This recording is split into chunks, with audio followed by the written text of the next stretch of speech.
In Pittsburgh, weatherman Phil reassures his viewers that the incoming blizzard won't reach western Pennsylvania, where the nation's older Groundhog Day festival is held. This will be the 4th year that Phil will be covering that event.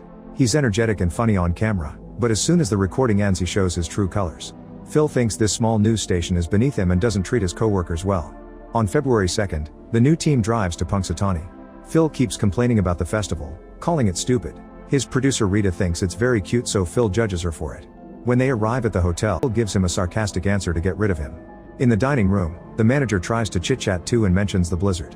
Phil gives her a whole weather presentation with his most sarcastic and annoyed tone, making the mood very awkward.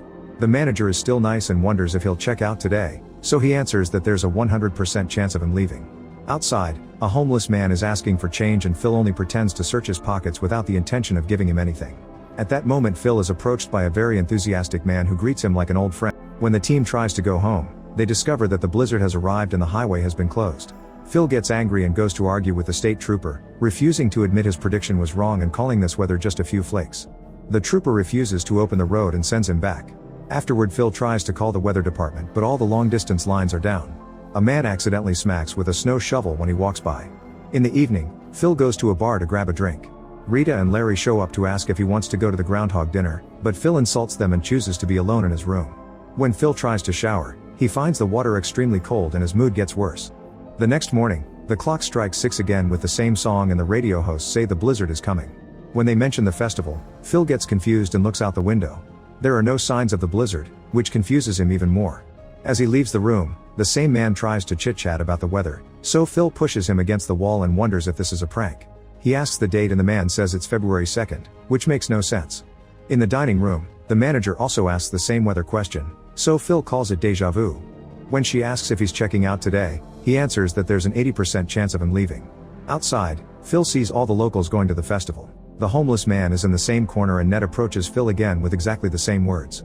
This time Phil remembers his name and says he isn't feeling well before running, only to step on the same puddle. When Phil arrives at the festival he asks Rita to slap him, which she gladly does.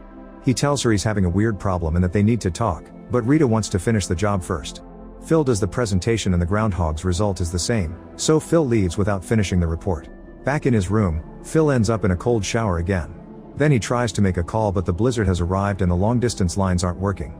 Before they'd do if there was no tomorrow, so they say they'd do whatever they wanted because there are no consequences.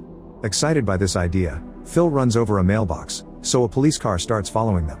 Phil just makes a sudden turn and the police have to dodge him, so they end up crashing into some trash cans. Then Phil takes the car to the train tracks and the cops keep following them. A train appears in front of them so Phil makes another quick turn, avoiding it just in time. He laughs as he announces he won't follow the rules anymore. When more police cars appear, Phil makes the car run over a groundhog decoration. An officer immediately comes to the window and Phil pretends to order pick them up. Phil refuses to go with them. Once they're gone, he approaches Nancy and asks her a bunch of questions about her life, only to leave without explaining anything. The following day is repeated again and Phil finds Rita at the festival. He pretends they used to be in the same class together using the information he gathered and impresses her by saying he works on TV, which convinces her to go on a date with him. After the festival, they go to Nancy's house to get dirty. Phil keeps unconsciously saying Rita's name and when Nancy notices, Phil asks her to marry him. A few resets later, Phil has perfectly memorized the incident of a woman distracting 2 guards at the bank. Since he knows all their movements, he easily approaches the truck and steals a bag of cash, leaving before anyone could see him. That night, Phil goes to the movie theater in a fancy car and dressed like a cowboy. His date is wearing a maid uniform because he told her they up to get her into bed, guessing he called her friends to learn all her favorites. She thinks Phil will never love anyone because he loves himself too much and slaps him before leaving. Afterward Phil tries the date with Rita several times, but the night always ends with her slapping him and leaving. Eventually he gives up and goes to the festival in an awful mood. During the next reset, he stays inside to drink and watch TV, annoying all the other guests because he knows all the answers to the questions in a game show.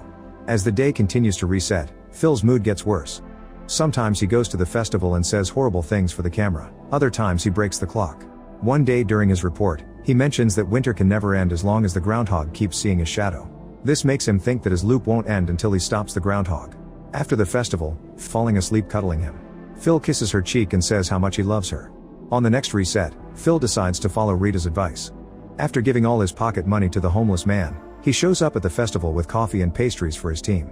He has an idea for a better spot for the report and helps them move the equipment. Once his job is done, he starts doing more intellectual things like reading thick books and learning to play the piano. In the morning, Phil is more friendly with the guy in the corridor and even chats back.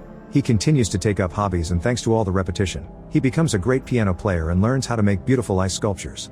The next time he sees, no matter what happens tomorrow, he's happy now because he loves her. Rita admits she's happy too and they kiss. The next morning, the clock strikes at 6 with the same song. Phil is annoyed until Rita moves to turn it off, which means the day has finally changed. Still a bit unsure, he asks Rita about yesterday and she mentions the auction while they share some kisses.